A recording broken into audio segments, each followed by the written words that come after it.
2022 coming to a close. Those hoping, begging, pleading for the Santa Claus rally are going to be disappointed. Chairman Powell, the tough guy, came out, gave us a reality check yesterday. So what does the end of the year and 2023 look like? Here to tell you, it's going to get a little bit bumpier from here. Have lots to talk about today. Let's go.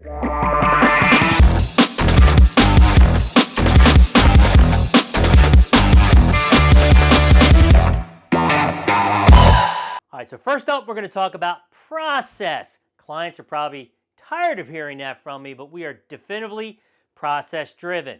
Two major factors. Number one is the cycles, market cycles, driven by data, macroeconomic data. That is the basis of our process. Then we look at charts, technical analysis, which helps us with momentum, price volume volatility, and those are our final confirmations. So let's get into the cycles first. Now, we have been in cycle 4. We made this call last November, started selling tech high beta last December, actually this time of year, the 11th into the year, etc. Based on 3 factors: growth, inflation, and policy. Okay, policy, of course, is the Fed. So let's take a deeper dive and where we are. First up is growth, showing you S&P growth, sales growth, and earnings per share growth, S&P aggregate in all the various sectors. We peaked, as you see by the red arrow, Q2 2021. Since then, we have continuously gone down, all right? Case in point, S&P aggregate, 25% growth, 17, 15, 13. We're looking at 4% this quarter, and then we go down into the ones as we get into 2023. Earnings per share growth, how about up 87%? Coming off a major crisis, obviously, but then 37, 28, all the way until we start seeing negative numbers going into 2023. That's the growth story. That is something that's going to help us when we get to the bond market, okay? Next up, GDP. We have about 30 factors here. These are 2 major ones. And you can see, right, 12% GDP, hello, growth, and then we just go down. Same thing, wouldn't be surprised to see some of those greens go red on the right side of the chart in 2023. So inflation, had the inflation report come out, CPI 7.1. First glance, everyone was excited. Now, a year ago, people were screaming about 7.1%. That is still extremely high. Let's put it in perspective, okay? Last time we had 7.1%, the Fed overnight rate was 8.25. We're at 4.25 to 4.5%. That's it. That's the target right now. That's what we did yesterday, all right? It's not enough. We're going to need more, okay? So it is sticky, but yeah, it is going down. That's called disinflation. We're going down slowly with lower numbers, and that's essentially what happened. The target was a 0.3 growth, came out at 0.1. So disinflation is what we're seeing, but this is not going to go away overnight. I don't think that 4.5 is enough. It has to be a higher number to be determined. One of the reasons it's staying sticky, okay, is the consumer price basket, which includes shelter, food at home, medical, energy, and wireless represents 53%. Look at that chart. Stays sticky, right? Have you gone out to dinner? Have you gone to the grocery store, right? Are you looking for a new rent or homes, right? Sure, the mortgage market has dried up, but homes have not dropped yet. This is a big part. This is why it continues to stay sticky, all right? Now, the Fed, if you've watched me, you know I'm not a fan, to say the least. The policy mistakes that they have done have been so big, and finally, we're starting to hear the press call them on it. It's now clear that QE was a colossal policy mistake. Hello, that's in Bloomberg. Same with Bloomberg. Did the Fed make a 14-year-long mistake? Yes. Period, end of sentence. This will be studied forever, okay? They started printing money and couldn't stop. That's the problem. It was a fuel for the market that kept it low, interest rates low, buying. Well, guess what? We created this everything bubble, and now we need to tame it. okay? So you have a different Chairman Powell coming out. So yesterday was the FOMC meeting. No surprise on the 0.5%.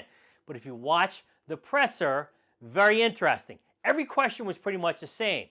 When are you going to pivot? When are you going to cut? Nobody asked about the balance sheet, which is still a major issue and is drawing off, decreasing at 85 to 90 billion a month, okay? But here's the thing. We've been saying this for quite some time. Higher for longer, and that has never been said in history, okay? Absolutely change in policy, no rate cuts in 2023, quote from Chairman Powell, substantially more work to do. Absolutely. Inflation's still over 7%.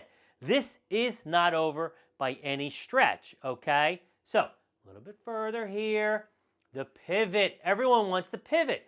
The problem is, up until this point, the market did not believe the Fed. They've lost credibility, as they should have. Why? Because they flip-flop all the time. So, let's look at the pivots in the past, and let's be careful what you ask for. So, I talked about potential more pain coming in the opening. So, this goes back to 1966. At the bottom of the chart is the Fed fund rate, all right? And then you've got the S&P. I've marked all the pivots since that time. Once we pivot in the Fed, 36, 48, 27% down. 51, 58, 35. Not saying we're going there. Don't know the number. But the real pain comes at the pivot. Why? I always say the Fed's behind the curve. Well, they have been behind the curve. So they have now been raising rates at the most aggressive pace in history. Period, end of sentence, okay? The problem is there's a lag on that. So we're not going to really start feeling that until first quarter next year, where I feel a lot of this pain is going to come. At that time, when earnings come first quarter, earnings for the fourth quarter, you're going to see missed earnings. You're going to see changing of forecasts, okay? And all the pain from these Fed rate hikes will come into effect. So we have a way to go. Talk about that in the end when I talk about game plan and what I see going forward. So let's take a look at those charts. First up, we have the long-term view. I'm showing a monthly chart. The red dotted line is the 12-month moving average of price. Pretty obvious, we've been below that. So we're below that trend line, not a good sign. The next thing is down the bottom of the chart, you have momentum, which is MACD, okay? You can see that negative crossover showing momentum is still to the downside. So that long-term trend is definitively on the downside. Next up, I'm showing daily, not showing weekly for time purposes. It's negative, trust me. So here are a couple things, okay? A lot going on my chart today, but what I have is a couple things. One, red is your downturns. Greens are these little bear market bounces that we've had. But if you look here, this red line, okay, is your 200-day moving average. And if I were to draw a line, I meant to, sorry. But each time we get up there, we get up to the 200-day, we fail. Get up to it, fail. Here, right? We get up to 200-day moving average, we fail. So that's called resistance, okay?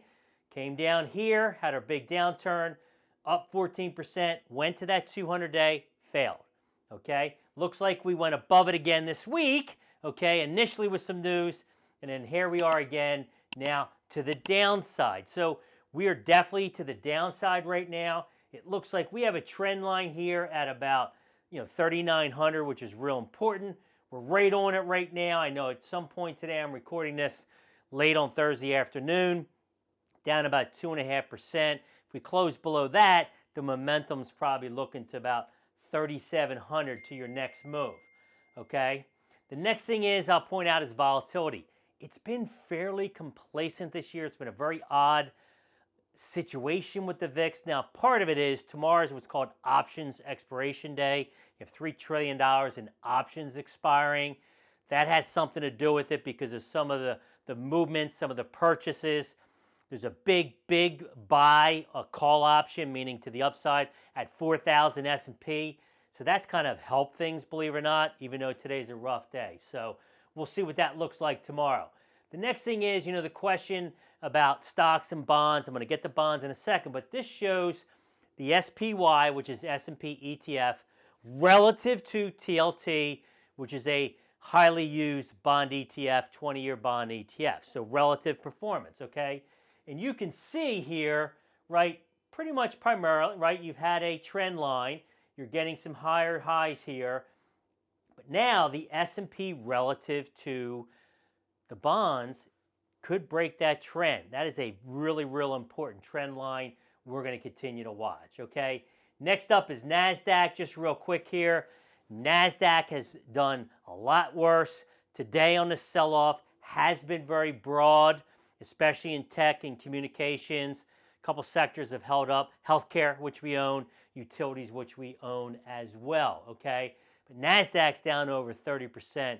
Year to date has definitely struggled. So next up, Sector Spotlight. First thing you hear me say a lot is you get the dollar right, you get a lot of things right. Now, historically, the US dollar only works in one cycle, cycle 4, which we're in, okay? You can see it, right? Cycle 4 is a year ago when we made that call. Now, we have had this trend to the downside. It is negatively correlated. Correlated means move together to the S&P. So as the dollar has gone down, the S&P has gone up, okay? Makes a lot of sense. Now, this is an index, so it's not showing price today, but I would tell you, last time I looked, dollar's up about 1.25% today. Pretty big move for the US dollar. Here, we've held it, we trimmed it, okay, and we've added a bunch in the last couple days. It is our number one position. I think we go higher here in the dollar as we go forward, okay? Next up, the Treasury. Now, this year has been a really, really strange year. I'm going to pop up a little chart here from someone I follow on Twitter, Michael Gayod. I'll put his Twitter handle on the screen as well, okay? This year, you don't often say this, we've never seen this before. This time's different, but it is. What do I mean by that? This is the worst year for bonds to start in history, okay? Unprecedented. Through the end of last month, which this chart shows, okay, bonds were underperforming the stock market, down 27%. That's at TLT versus the S&P. Bonds are supposed to be risk off, okay? Stocks go up, bonds, right? They're kind of inversely correlated. But this year, while the stock market's gone down, so has the bond market. Why? A lot of different reasons. Number one reason is inflation. Okay, so keep in mind, right? Yields go up, prices go down, so you lose money on bonds. Now, we have not held bonds for a few months now. Our max position this year at one point was about 12%. But we've been waiting patiently because we feel that this is going to be the best opportunity as we go forward. Couple reasons. One, we'll go as much as 12% position in a bond ETF. Now, that could be 3 different bonds, 4 different bonds. So 40-some% in just bonds, okay? And as I mentioned, you've had some big losses this year. So a couple things on the chart that I'll point out. Number one is, okay, 3.81 was the one trend. Now, we've been below that, and you can see here, okay, 3.57 was trade, meaning if we break that, stay below 3.81, stay below 3.57, it was going to be a good opportunity here. But again, looking at the chart, it's consolidated. It's not doing much. Now, a couple different pieces. I talk about price. Okay, price is improved. Volume's improved, but volatility. Okay? So with the bond market, you have what's called the MOVE Index. Now, just 2 days ago, the MOVE Index was 142. It's down to 120. 115 is my trend to really start looking at bonds. Now, added a little. I mean, just dipping our toes in there a little yesterday, and then with the market action today, doubled that position about 4% in one of my bond holdings. That's it for now, but have a long way to go, and hopefully we'll see a good opportunity go forward on that. And something that is negatively correlated to bonds is gold. Gold will be another big position for us. That's a currency. Okay, so another one that will go to 12%. Okay, negative in as much as yields go down, price of gold goes up. We've had a nice run here. Okay, I bought a couple weeks ago, and that's gold, some gold miners, silvers, a couple other things. Keep in mind, gold miners, okay, that is an equity, more volatility, so max position there is probably about 3 to 5%. Not there yet, but that's what I would do here. Gold, I would go as much as 12 because it's a currency, just like I would on the dollar earlier. So on today's pullback, added to that position, continue to add to that as we go forward. So definitely like gold as we go forward. I mentioned utilities has held up today pretty well, okay? This is what's called a bond proxy, meaning it moves correlated to the bond market. So as yields go down, excuse me, price can go up. So have not a big position here, but we do have a position here. You can see that trend line. We broke above it. Today was a pullback. 1.2 compared to the rest of the market isn't too bad. Volume's okay. So I've not added to this one today, but we'll see, because if the market does get hit, this has the potential. So I'm not going to go too far with this one as we go forward. So I think that might be it for now. Next up, game plan, and what do we see going forward? All right, let's wrap this up, okay? Game plan, where are we, and what's next? First up, don't forget to follow us on the various social media platforms, have information below. All right, so this is called the sine curve, okay? Probably have seen this before, and we had this, if I were to go back to Euphoria, that's probably last year, Q2 going Q3, when we were maxed out. Anxiety, where are we right now? I think we're past anxiety. Denial, we've been in denial, okay, because no one thought the Fed was going to stay steadfast, all right? I think we're entering fear right now, all right? But the market doesn't bottom until you get capitulation and desperation. That's when you have max selling, and we're not even close to that. I don't know where that's going to be. I don't know if it's going to happen, okay? But this shows you where we are, where we're going. This is probably second half of next year, but we still have a way to go before this cycle 4 call is still 2 more quarters, so first and second quarter, and we'll see how things go going forward. Another reason is recession, okay? Get questions about this. This chart shows the yield curve, 10-year Treasury minus the 2-year, okay? You get the yield curve. The idea is if you go below 0, okay, that will call a future recession. And you can see, right, this is going back to 83, the yield curve, the green line, 0. You went down, we went into a recession, okay? 2000s, yield curve went negative. We had the recession, obviously 08, okay? I did not put 2020 in there because it was so quick. But look where we are, 0.76, negative 0.76. That's the lowest we've seen in 40 years, okay? So right now, the bond market is telling us that a recession is coming. Now, I don't think we're in it today, and there's a long way to go. There's some things that are holding us back, which is wage pressure. Powell talked about that. The unemployment picture, okay? Those are really the 2 main factors that have not broken yet. So we'll see what happens. But right now, this is clearly calling some type of recession. So from there, you can't fight the Fed. Can't fight the Fed when they're cutting rates. And right now, you can't fight them after what he said yesterday, okay? So going to be more volatile. See where this takes us. We're positioned. Obviously, talked about the bonds, gold. I didn't get into my hedges today, but we got several hedges as well, right?